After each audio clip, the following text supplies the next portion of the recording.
let me straight away get into the topic, AI strategy. But before we do that, a couple of perspectives, right? There is a large set of CEOs who generally come together annually for different surveys across the globe.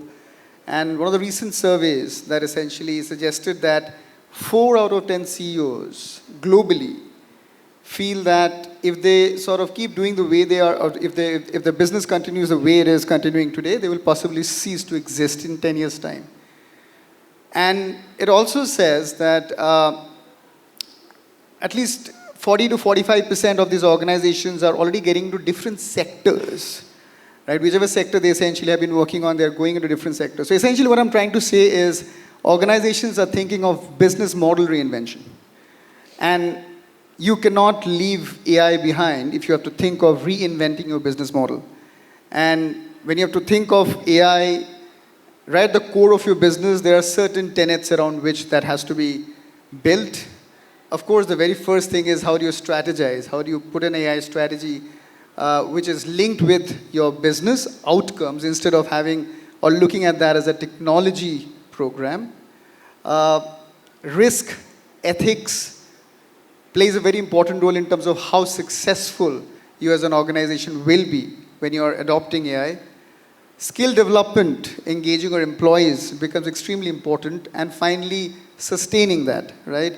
How do you sort of look at pilot programs? How do you sort of test the waters? How do you scale it up? How do you continuously try to drive and optimize it? And I think on that note, I've got an esteemed set of panelists to sort of get some perspectives on a similar theme, which is AI strategy. And the very first question, Krishnan, if I can start with you. Basically, I think, see, when it comes to AI strategy, right, there are many organizations who think that it's a game that big organizations should be playing because you have to have a big AI strategy in place and then you have to sort of make strides towards that.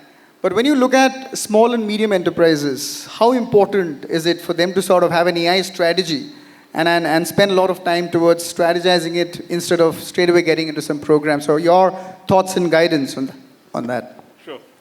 So you may ask whether what is Titan doing in an entrepreneur forum. It's our 40th year of existence. But the fact is internally, we certainly keep our eye on what's envelope and keep pushing it. So in that sense, we are entrepreneurs. And frankly, there's no difference between large company and small company, in my opinion. Right? Now, do we have an AI strategy? No. Actually speaking, we're just getting on this iterative mode of creating excitement among our colleagues on the possibilities, inviting discussions as many as possible, and trying to co-discover use cases, and hoping that the virtuous cycle will click. That's where we are right now. And let me give a couple of examples. Okay. Now, in our eye care division, several spectacle wearers here, so you'll probably appreciate what I'm saying, right? There is a particular measurement that needs to be done to get your progressive lenses to fit perfectly and be useful for you. And that measurement either gets done manually today, or there's some terribly expensive European equipment that you need to install, and that not every optometrist can afford. And what we have done, recognizing the problem and recognizing the possibility of AI, is to actually implement an almost free system now, using open source AI. We take a photograph of you, identify your pupils, frame, and calculate the fitting height using a known formula. It's perfectly accurate. Many customers have already gone through the process, and their fitting is perfect. Now, how did this come about? It came about from a conversation with our eye care colleagues on what is hurting them, right? And then you have young colleagues who know AI much better, right? And I also sit in that room so that I can gain some credit at the end of it. And just iteratively bounce off ideas, and we came up with this. And there's been more or less the case right across. And some things have got templated now. We launched knowledge bots for our sales colleagues in one division. And now they can self-learn about the new product introduction, how to present it to customers. The bot teaches them. And that idea has got picked up everywhere now. So given that we have multiple divisions, it's also a task to discover which division would be most receptive to which idea. And once something clicks, it gets picked up. So Frankly, no formula, except for the architecture, the data, and the good sense on security. Thank you so much for that. And I think as you spoke about data, and I think there are a lot of organizations, I think there's a larger realization that your AI initiatives or programs are as good as your data, right? And there are organizations who are, slightly in that, I would say, at that point where they're yet to figure out whether I should start investing a lot on my data management programs to get my AI programs in place, or I should be focusing on AI first and then look at what are the gaps and look at data. So there's always the right balance that you try and search. So if I can come to you, Satya, and just basically get your perspective in terms of how can you get that right balance in place? I think you have to shorten the cycle, right? So you cannot think that I will have a large phase of building AI, a large phase of building data. I think if you can shorten the cycles and make your experiments fast and continue to enrich your data, because it's extremely difficult to find high quality data sets that are very, very specific to your business. Right, so I'm into construction material industry. It's a very fragmented, non-digitized sector. So finding a very clean data set that I can pull out and build my models is extremely difficult. So you will have to be very creative, innovative, and you need to find maybe just one attribute of your data set might come from a very different industry altogether. Right? So you have to be creative in finding ways to how do I enrich. So you will have to have some kind of infrastructure which is constantly bringing in new data for you. And good thing is that this infrastructure is now available. It's like you don't have to go and build from foundation principles, right? So get whatever works, set it in place, try experimenting fast, have a very clear success criteria for your measure of success, make sure, and then try to shorten the cycles from there. How do I continue to deliver, even 0.25% precision error recall improvement, and how do I do it better? I think that model works well, because then you will actually be able to figure out where to focus your energy. Absolutely. Thank you so much. Thank you so much for that. And I think, again, there's a lot of focus on in terms of how you build your AI programs, what kind of benefits you achieve out of that, what are outcomes that you're trying to drive. But if I can come to you, Munjay, just to get your perspective in terms of what do you think there's enough focus right now on managing the risk around AI, right? It's one aspect is that your models will hallucinate, will give you incorrect data. But there's a lot of regulatory aspects as well for organizations who are in certain sectors where it is extremely, exposed to a lot of regulatory issues, right? So risks. So do you think organizations are doing enough? And if they are, if you can share some of your perspective in terms of what you are doing, it'll be good to have. Oh, thanks. I'll give you two distinct ways to look at this. The consumption of data and AI, irrespective of whether you have a model to manage the risk, is going to happen. Okay? So people will figure out a way to consume, whether it's a PII, whether it's, different things that people do. And I'll give you an example. I know developers writing code, they don't have access to ChatGPT. They'll take a photo, put that in ChatGPT, get a code cleaned up, paste it back in the GitHub, and the code is cleaned up. Companies are thinking my developers are not using ChatGPT, but developers are using it, right? And they all have personal subscription. So it's a question of, if you are as an enterprise, if you're smart enough to understand what's happening in the market as a availability of tool, then you have to put a construct which will help people use the current setup and avoid the risk. The risk is arising because companies have not understood the evolution of technology that is happening outside. And that's why the risk. So the AI models have become sophisticated. Most companies don't have enough people who understand the sophistication of these models. And the reason they carry the risk is because they don't get it. But people outside get the sophistication of these models and they are going to leverage it. So the right thing for enterprises to do is to first understand what it means, What are the risks that you're seeing in terms of technology, where in terms of LLM models or SLM models, and make sure that you have enough guardrails for you to be able to build it. For that, you need to be deliberate about it. Right? So we have a deliberate strategy around how do I make responsible AI, how do I make sure the models are not biased, or models sometimes have a negative bias that you need to remove. So how do you take care of that while building the system in a systemic manner? If you don't do that, people will consume it, people will build the models using whatever is already available in the market. Thank you so much. Thank you. Shyam, if I can, get your perspective on something which is, I would say that many organizations are trying. So when it comes to AI at large, it always starts with some pilots, right?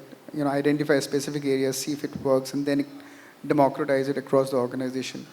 But I think there's a growing set of confusion around whether the pilots, and I know that it will possibly vary from organization to organization, but pilots, should it be centrally managed, where you sort of govern it centrally, figure out what are the right programs that you should be driving across the organization which will benefit everybody, or should you allow everybody to tinker, right? Would you sort of decentralize the pilots, allow different businesses to identify their sweet spots and then drive it? According to you, what do you think is the right approach? Well, if we just go back a few years, right, when the whole world was talking about digital transformation, we had a similar challenge. Everybody wanted to do a pilot. They wanted tons of money. They got it because the market was different back then. And, there was no measurement around how many actually made it to MVP, what is the ROI, how does it go to production, none of that, right? Today, the smart ones, in my opinion, should decentralize, right? There should be a central governance framework, like a center of excellence. Some companies are even experimenting with, the chief AI officer construct, where the guardrails are set, but the decentralization actually helps internal competition, time to market, right? Because this is not a long game, right? I mean, this is like a 100-meter sprint. If I am, take the Titan example, right? The lens cards of the world are, chasing their tail every single day. So if they wait for Timex watches for, building one AI model that will help all of Titan, they would have lost the plot by then, right? So I think every line of business or subunit should have the freedom to be able to run at the speed at which, they want. And leaders are different. If you look at large enterprises, there is still a lot of heritage that slows you down, right? And the opportunity for younger leaders, who understand the technology, they might not understand the risks, as Munjay says, but, you cross that line when you get there. In my opinion, decentralizing it kind of accelerates that competition internally, accelerates, your time to market against your competition, right? And the more pilots that are successful paves the way for greater adoption across enterprise. It's a sum of all parts, in my opinion, right? And again, in the previous panel, they were talking about if they blink, they miss because somebody is riding the coattails and you're done. So this is not like, hey, my business will still run if I'm not fully digital, which was, the philosophy 5 years ago. Now, if you don't, then not 10 years, as you were saying, I think you'll be extinct in 2 years, maybe even less. So I think there are two things I would leave you with. One is decentralizing, if you want to go down that pilot's path. The other thing, in my opinion, the way I do it is, I don't even want to run pilots. I said, give me a business case for you to build an MVP, right? Pilot is still an experiment. An MVP is where, the rubber hits the road and you know that there is quantifiable data to make decisions on to scale it.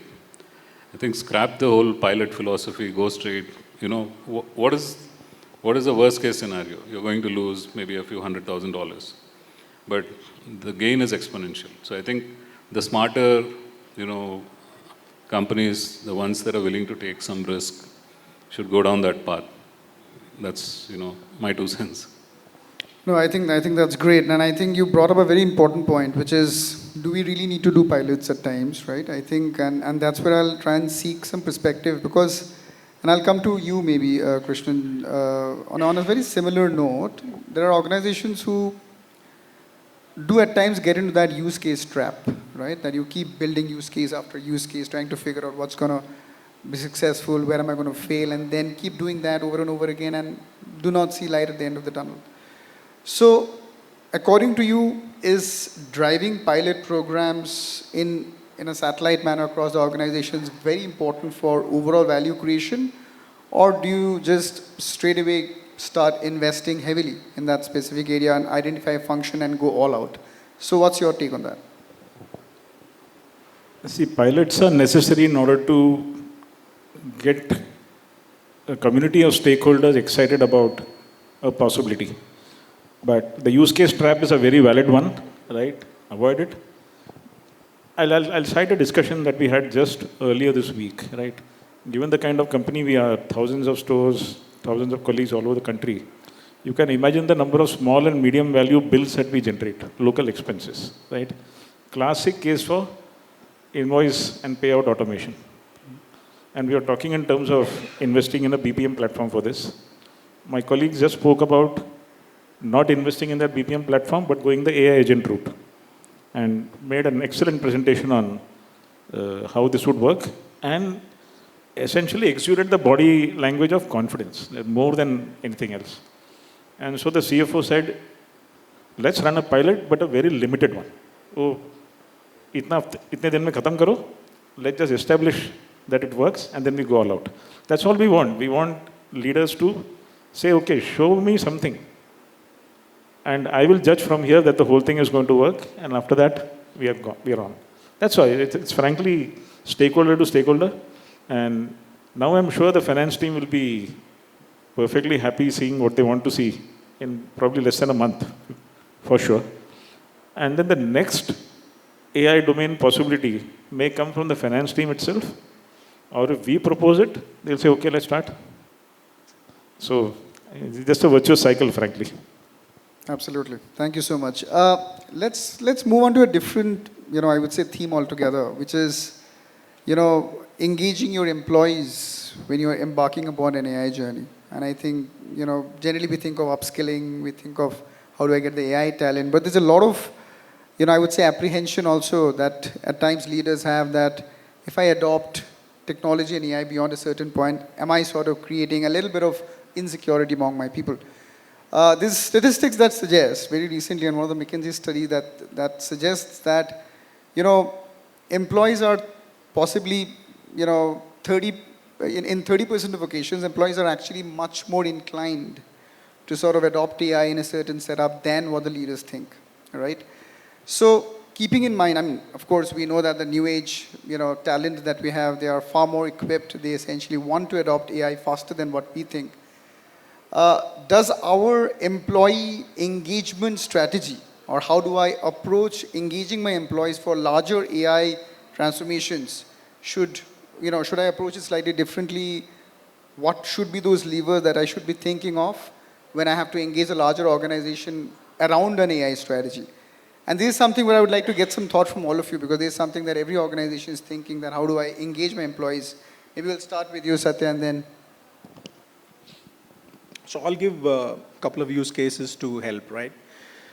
So again, to set some context, we are a large construction materials platform and a company. We manufacture construction material, we sell construction material. Construction material, we have a large feet on street sales force.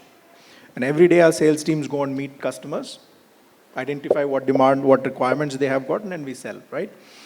Now our sales teams are tech enabled. Very important for the sales teams generally feel very guarded when it comes to sharing contact, sharing customer information, because the customer connect they have is their IP, if you were to say, right? Now, there is fear in their mind in terms of, hey, AI comes, then what happens to my intellectual property of customer contacts that I have got? And, oh, AI can't help me sell. It's a relationship game, right? Now you understand the context. So we said, hey, we need to build you technology that's going to make you more productive. You know, every sales guy's job in whatever industry it is, you have to meet your targets. Your monthly targets, you've got quarterly targets, you've got collection targets, right? You got to maintain a good customer satisfaction score. Now imagine the challenges that you have to face. You know, I can build you AI, you know, you need to trust that it's going to make you, right? Now this cycle is very important, and surprisingly, whatever resistance we thought we had, right, to your point, whatever resistance we thought we imagined in our mind was not there. They found out that actually great, it works. It helps me save a lot of time. I know that I'm able to plan my route better. I know which customer should I meet today, which customer should I avoid today, when is the right time to go to a customer, when is the right time to ask for a payment. A lot of things are understood, and it's very difficult for these guys to have, you know, a lot of time to analyze the data and come to these kind of conclusions. And AI is able to actually give them a simple use case that helps them, hey, just trust, today you need to meet these 10 customers. And these are the 10 things you have to do for these customers. It's as simple as that, made a life a lot easier. Another use case that I can say is that manufacturing, right? We have hundreds of manufacturing plants where we mix concrete. Now there is a sensor, there's a certain amount of cement, there's a certain amount of water, admixture that need to be done. And this data, you need to exactly copy and enter into make sure that the customer gets it. Now, a simple, OCR is able to save a lot of inaccuracies and reduce the error percentage so that the quality of the concrete that we ship to a customer gets better. Right? Now again, here is the person, it's not that the concrete batching person, concrete technologist is not getting afraid, let's say, oh, if the machine is deciding the mix ratio, my job will be at risk. No, actually it's making you make less mistakes, you don't need to worry about it, it will tell you that you're off by this percentage, you know what decisions you have to take, right? Now I think as industry like construction industry, I can tell examples where it worked, I can tell, in a knowledge worker area, I think you will find hundreds of use cases. But this resistance is an imagination. But if you sell the value proposition, I think you will find a lot more acceptance. So let me add, my business is people. We hire a lot of good talent and then we do services in the market. And if you look at what AI is going to do, and it's already doing, it's going to de-skill the expertise. What it means is that if I needed earlier 8, 10, 20 years of very deep expertise, with the advent of AI and the tools available, I don't need it.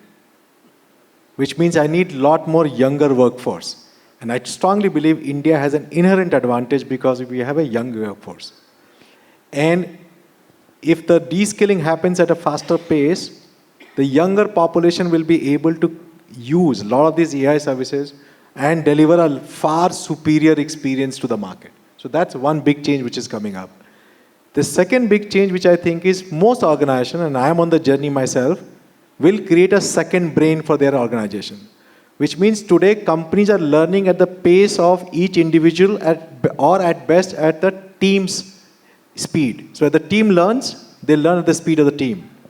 What will happen is that the AI will make the learning fast and we'll get to a centralized brain of the organization. All knowledge will come instantaneously and will become available to anybody in the organization. So we will become as smart as my entire company at any point in time. That will be hugely disruptive. And that age will start now. We are building one such second brain and hopefully all companies will start to do that. My third big disruption, which I believe, which I don't have an answer to right now, when smartphone came, we forgot to remember numbers. When maps came, we forgot to know directions. Now in the age, the machines will take decisions. My biggest worry is people should not forget to take decisions. And that we don't have an answer to. I don't think I have an answer to that. I'm sure our people at some point in time worry about how do we function as a society, as human, when a machine is going to take a decision. And I see this. I have built something, a forecasting for a company where I'm able to get 99% accuracy for a commodity 2 weeks in advance. The sales team is saying, look, 1 week it's 99%, second week it's 94%, I don't trust it. Their own accuracy was 80%. But because the machine is deciding, I don't trust because I'm not taking the decision. The reason is, they're saying, if I don't take the right decision, will I get penalized or will the machine take the penalty? Do I lose my bonus or machine loses the bonus? Things like this, we don't have an answer to, and I don't want to pretend that we know all this. I think there are challenges that we probably need to figure out as a society, which I don't think we have understood well enough.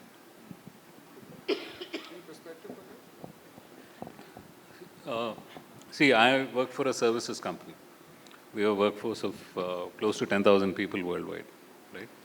And in the tech services business, it's always an arms race, right? The biggest advantage we see, we are fairly big, but not big enough. We're not as big as a PwC or an Accenture or the TCSs of the world. The employee experience today, especially in the Indian market, going back to what Munjay was saying, the workforce is fairly young. We want to attract this young talent. And the way to attract them, there is no science to it. Because, I'm sure most of the folks in this room deal with, the younger generation. Just like the forecasting of 99 versus 80%, their reactions vary hour on hour, right? So we run into all kinds of challenges in attracting and retaining talent, right? So the entire hire to retire cycle, needs to be reimagined, right? Which also feeds into, things like building the second brain, retaining the knowledge, so that the knowledge that we would have invested and built in doesn't walk out through the door when somebody resigns. So I think, there's a huge opportunity for services companies, especially tech, digital engineering services companies, to reimagine, how we attract talent, how we retain them.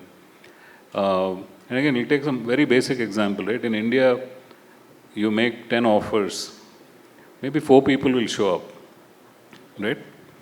Because, they are shopping around and, they'll read something on, Google reviews or Glassdoor and say, okay, this is not where I want to work, right? Now, how do you keep them hooked when they're not in the door yet? Is a great use case, right? There are not enough people in your talent acquisition team when we are hiring 2,000, 3,000 people a year, and you're making 3-4x the number of offers to get that kind of talent in the house. How do you keep in touch with them? How do you keep them hooked, right? I think that is something that we are working on. We are making some progress, but as you can imagine, it's a very difficult challenge. And there are many number of use cases around employees, usage of AI. What is the sandbox in which, they should play? Can you restrict them, right? Because a lot of us work in regulated industries. The cost of a screw up could essentially shutter, a vertical or two, in a company like ours. Because, you're working for financial industries, you're working for insurance, healthcare, where lives are at stake. So I think, especially the younger workforce, making them realize the responsibility of, usage of AI, Gen AI, machine learning, etc. How do you gamify that so that, they're hooked onto it, like how they're hooked onto Instagram? I think that is a challenge, in my opinion. Yeah. A very different perspective, of course. The vast majority of my colleagues are non-digital by profession, though not necessarily knowledge. So one of the things we have initiated and which works is getting excitement among the leaders, right, starting from the MD. In fact, MD has a quarterly tradition of speaking to the company after we declare our results. It's almost a 3-hour talk. In fact, many organizations do it. But what we have started doing recently is to pick up a theme. And while Venkat is presenting the company's results, he is also interspersing the entire conversation with nuggets of information around themes like sustainability, AI, and so on and so forth. So our last cascade was all about AI and all about the use cases that we already have live. and our non-tech colleagues' perspectives on them.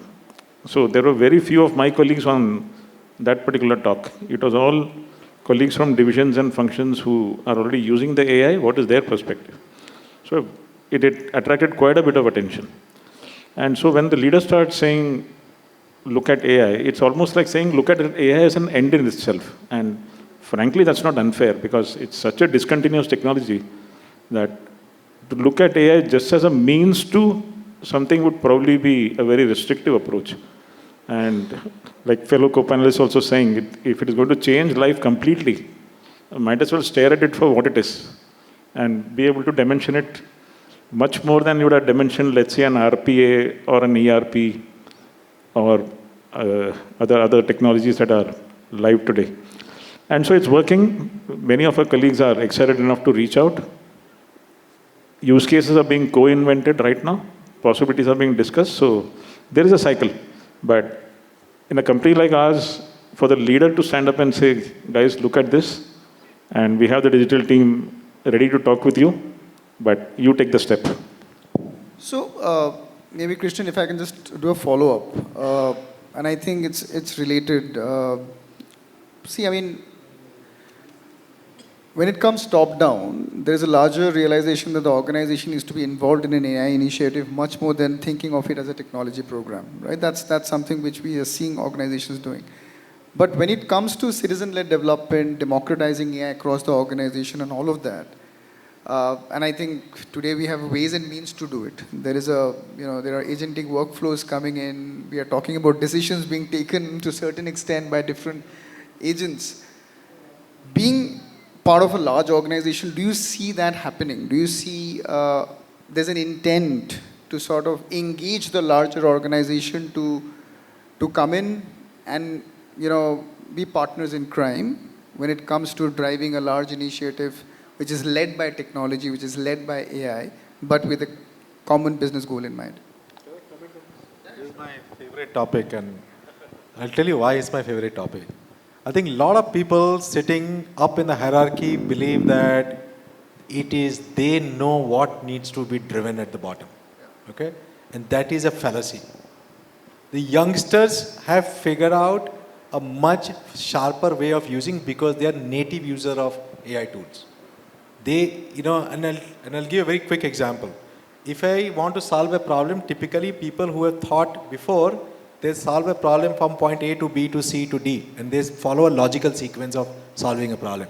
The youngsters don't solve problem like that.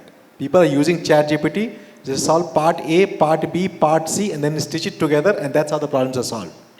That's a very different way of doing things. So if you drive from top, most of the organizations are driving like, okay, I know exactly what I'm doing. And that is the fallacy I talk about. I strongly believe that the younger generation has already figured out how to use the tools. You need to make sure you enable them and you bring them in the mainstream so that you can take the benefit of that for organization. The reason a lot of companies struggle is because they are trying to tell them, you can only use AI like this. Not the way you figured out. That's not right. Because of privacy, security, etc., etc., etc., use it only like this. And that is where a lot of organizations are falling behind because they're dictating how to use it. You will lose the edge if you drive it centrally. I strongly believe, let people, you help them, you make sure you have a guardrail and let them consume it. You will have a much better innovation in your ecosystem. Absolutely. Anything from your side, Krishnan? Actually, I've said most of what I wanted to say on the topic. Perfect. So I think that is possibly an area that I just want to sort of quickly get some perspective, but I think we're almost coming to the close of the session. So by and large, the discussion that we had is more to sort of realize that, yes, we are going towards a direction which is, AI-led, and of course the right strategies, whether it's the workflows, whether it's risk, ethics, all of that will have to sort of be thought about. Decisions still have to be taken by humans to a great extent, totally agree, and you cannot bypass that. But I would say thank you so much for your inputs, for your opinions. I think at least I learned a lot. I'm sure everybody else did as well. So thank you so much. Thank you. Yeah, I mean we can. A couple of questions.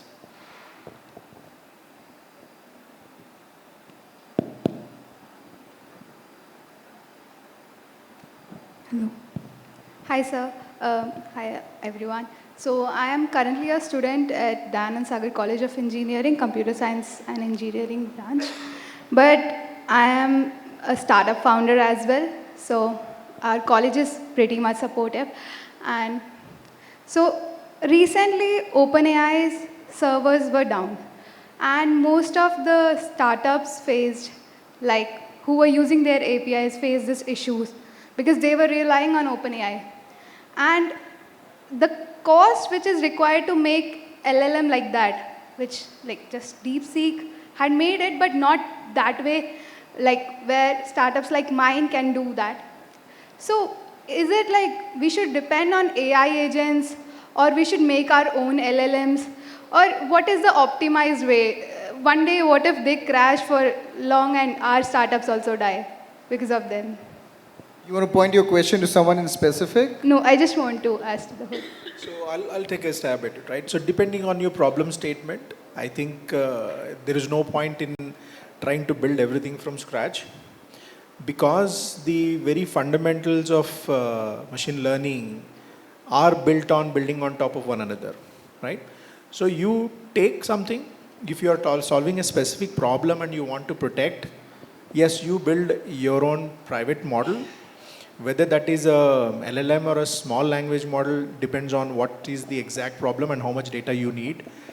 But it is always important to have your model associated. And if your use case is not based on model dependent, let's say LLM can be anything, but you're trying to solve some other problem which actually has the smartness of how to use these models to solve some other problem, then you don't need to really invest. But if your focus is actually to differentiate and solve a core problem, to give an example, construction material industry, there's no LLM. So let's say we might build an LLM for it, for our use case, for our exact purpose.